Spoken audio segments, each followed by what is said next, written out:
What's going on? We've been on the road today, man. Started off slow, but we hit the ground rolling. We back at the Box Clinic and more. Y'all know what it is. And speaking on Chris Eubanks Jr., is he a hype job? And I've been hearing a lot of people have an opinion on him, saying that he's a hype job. And, be prepared to hear that a lot if he loses to George Groves next Saturday, which be on the lookout for that breakdown video coming Monday. It's going to be thorough. It's going to be good. You know what to expect from my breakdown prediction videos. Ain't nobody perfect, but I'm going to lay it out very, very well. I got a nice plan coming for it. But, I was a person that thought that, and when I thought that, I really hadn't sat there and watched the guy, to be honest. I hadn't. And I think a lot of people have not sat and actually watched Chris Eubanks Jr. and went back and looked at, where he was at to where he is now.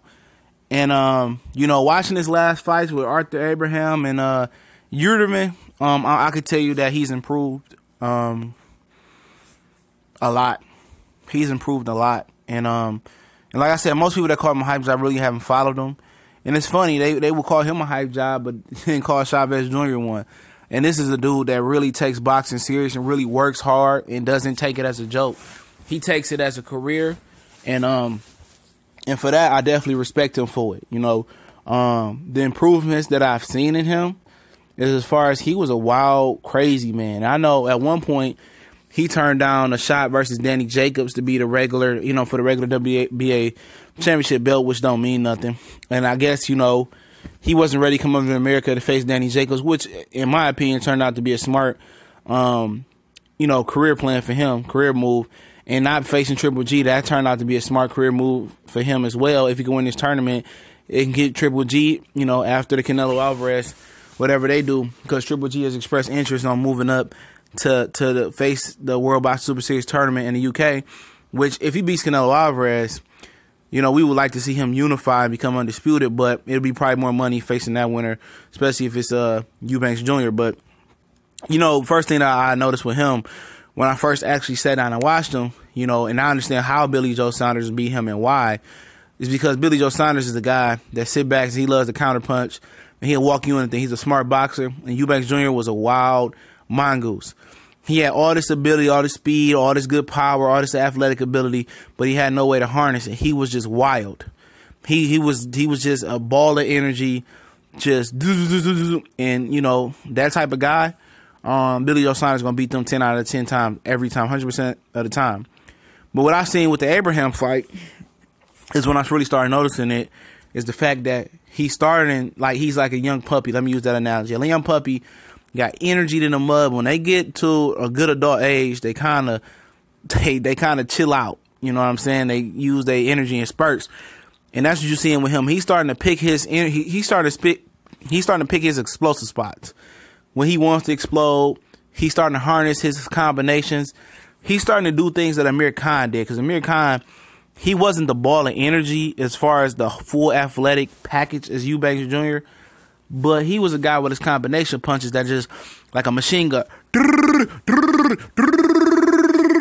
And then when people punch with him, he was in trouble. And Eubanks Jr. was something like that's how Billy Joe beat him. He was able to punch with him and pick his spots. And now Eubanks Jr. is now doing what Amir Khan did before he faced Canelo like an idiot. Is picking his spots to burst in. Instead of going, he just do. And when he feel he got you in trouble, then he go, he knows when to explode and use his energy. He's learning to harness it. He's learning to pick his shots.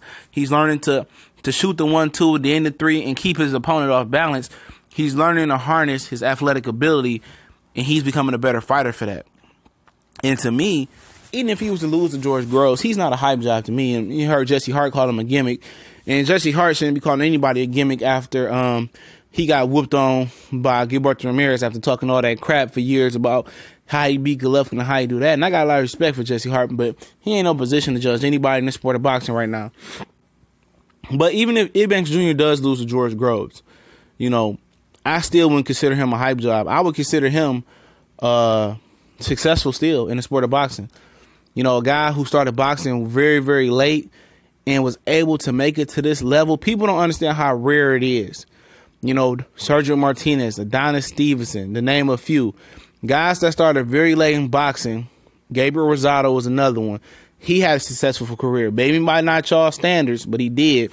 Starting late and just getting to the prize fighting level. You could fight on HBO. You could fight on Sky, Box Nation as the main event. Getting to that level when you started so late and catching up, because these are guys that fought since they was 9, 8, 10. Even Earl Spencer, he started late for 15 years old.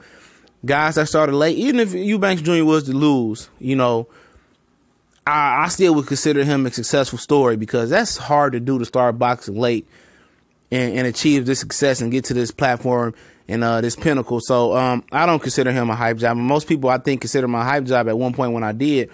They haven't really sit back and watched this kid really fight. I think it's some animosity because they think he's making a name off his dad, but he make it his own way. We gone.